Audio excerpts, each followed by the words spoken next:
ناظرین، ایران پر حملہ ہو چکا ہے اور ایران کا جواب ابھی نہیں آیا اسرائیل کی طرف، اور ایران کے پاس کیا کیا ہے میں پہلے بھی تفصیل بتا چکا ہوں، اب دوبارہ سے اس کی تفصیل بتاتا ہوں کہ ایران کے پاس نو ڈاؤٹ کہ میزائل کی اچھی بیٹریز ہیں، اچھے میزائل ہیں، رینج کے لحاظ سے بھی اور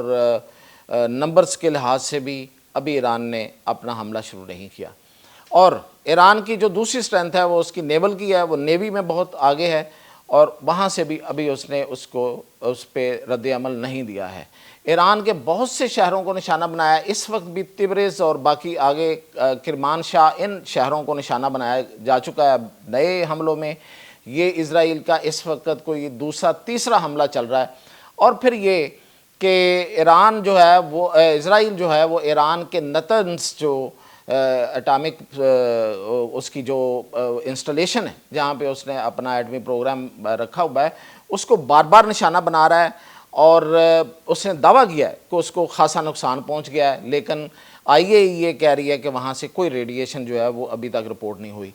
تو یہ ایران پہ حملے جو ہیں یہ اسرائیل کی طرف سے جاری ہیں، اور اسرائیل نے جو اس میں سب سے زیادہ جس اسٹریٹجی کا استعمال کیا وہ یہ ہے کہ ایران کے اندر اس نے بہت سے اپنے ایجنٹس کے ذریعے یہ سارے حملے جو ہیں کروائے ہیں۔ بڑی سادہ سی بات ہے، سمجھ آنے والی بات ہے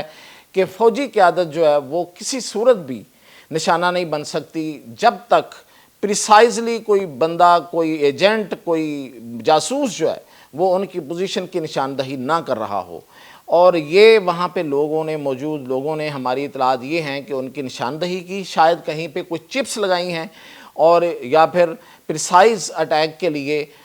جو کوئی گائیڈنس دی ہے ان کے میزائلز کو اور ان کے ڈرونز کو۔ اور یہ بھی اطلاعات ہیں کہ ڈرونز ایران کے اندر جا کے فائر کیے گئے ہیں، اور وہ موساد کے ایجنٹس جو ہیں وہ لے کے گئے ہیں۔ موساد کے ایجنٹس کا ایران میں جو پینیٹریشن ہے، ان کا جو وہاں پہ موجود ہونا، یہ بڑی پرانا فینومنا ہے۔ یہ 1976 کے اراؤنڈ ایک بات ہے کہ اینٹی موساد ایک یونٹ بنایا گیا کہ موساد کو کیسے اس کو روکنا ہے اور اس کی سرگرمیوں کو اور اس کے ایجنٹس کو۔ تو بعد میں پتہ چلا کہ اس اینٹی موساد یونٹ کا جو ایران نے بنایا تھا، اس کا سربراہ بھی جو تھا وہ موساد کا ایجنٹ تھا۔ تو اسماعیل ہانیہ کا بہت پہلے میں ذکر کر چکا ہوں، کئی دفعہ کر چکا ہوں کہ اسماعیل ہانیہ کا ایران کے اندر بڑا پریسائزلی اٹیک میں قتل ہو جانا، تو اس وقت انہوں نے پھر ایک دعویٰ کیا تھا کہ ہم کہیں بھی کسی بھی وقت کسی بھی بندے کو مار سکتے ہیں۔ تو یہ جو ہوا ہے، جو اندر کا جو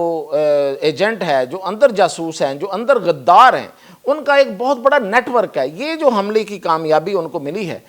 اب تک، وہ اس وجہ سے ملی ہے۔ اور میں اس سے پہلے یہ اس بات پہ زور دیتا آیا ہوں، پاکستان نے بحیثیت اسٹیٹ ایران کو اس چیز کا کنوے کیا تھا کہ آپ کے ہاں اب رہنے والے، آپ کے ہاں کاروبار کرنے والے، آپ کے ہاں آنے والے جو بھارتی لوگ ہیں، وہ ان میں سے بہت سے جو ہیں وہ ایجنٹ ہیں، وہ بھارت کے ایجنٹ ہیں، اور ایٹ دا سیم ٹائم وہ اسرائیل موساد کے ایجنٹ ہیں، کیونکہ بھارت اور اسرائیل جو ہیں وہ ایک ہیں، ان کا ایجنڈا ایک ہے۔ تو پاکستان دنیا میں جو عالم اسلام ہے، اس کی دو ہی بڑی طاقتیں ہیں، ایک پاکستان ہے، اس کے پاس جوہری طاقت موجود ہے، ایران اپنی جوہری طاقت جو ہے وہ ڈیولپ کرنا چاہ رہا تھا، تو انہوں نے یہ نہیں ہونے دینا تھا۔ اب اس لیے پاکستان جو ہے وہ بڑا کنسرن رہتا ہے اس معاملے میں، اور انہوں نے پھر ایران کو اس کی اطلاع بھی دی تھی۔ اب وہ نیٹ ورک انرتھ کیوں نہیں ہوا؟ ٹائم بھی بہت کم تھا، اور پھر یہ کہ ایران کو انہوں نے انگیج ہی اس طرح سے رکھا ہوا ہے۔ تو یہ جو حملے ہوئے ہیں یہ زیادہ تر اندر سے ہوئے ہیں، اور جو وہ اٹیک ہو رہے ہیں وہ بھی گائیڈڈ اٹیک ہیں، اور کچھ چیزیں اندر سے پھٹ رہی ہیں۔ کہیں پتہ چل رہا ہے کہ ڈائنامائٹ لگائے گئے ہیں، بوم لگائے گئے ہیں، اور کہیں پتہ چل رہا ہے کہ اندر سے ڈرون اڑائے گئے ہیں۔ تو یہ اس سب کے باوجود ایران کا، میں اب آپ کو اگلی بات بتا رہا ہوں کہ ایران کا جو رد عمل ہے وہ اب سے کوئی 6 گھنٹے کے اندر وہ شروع ہو جائے گا،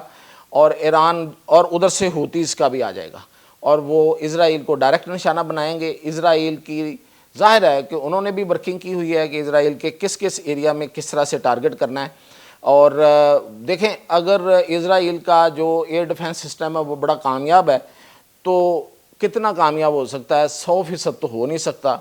تو اگر 100 میزائل فائر ہوں گے تو 20 تو لگیں گے، اور اگر 20 لگیں گے تو اتنا سا اسرائیل ہے اور ان کی جان جاتی ہے، ان کی تو زندگی یہی ہے، تو ایران اور جو مسلمان ہیں ان کو تو شہادت ملتی ہے، تو اس لیے ان کے لیے تو یہی زندگی ہے، اور وہ زندگی ان کی عذاب ہو جائے گی ان حملوں سے۔ اور پھر جو نیول کے حملے ہوں گے، جو نیوی میں ہوں گے، جو سمندر میں ہوں گے، بحیرہ احمر میں ہوں گے، اور آبنائے ہرمز میں ہوں گے، آبنائے ہرمز کو ایران جو ہے وہ چوک کر سکتا ہے، وہاں پہ حملہ کرے گا تو ابھی پورا رستہ بند ہو جائے گا اور پوری دنیا کی ٹریفک بند ہو جائے گی۔ یہی وجہ ہے کہ ٹرمپ اس وقت دھمکیوں پہ اترا ہوا ہے اور کہہ رہا ہے کہ دوبارہ ٹیبل پہ آئیں، اس لیے اسے پتہ ہے کہ ہم نے ابھی ایک دمکانے کے لیے ایک کام کیا ہے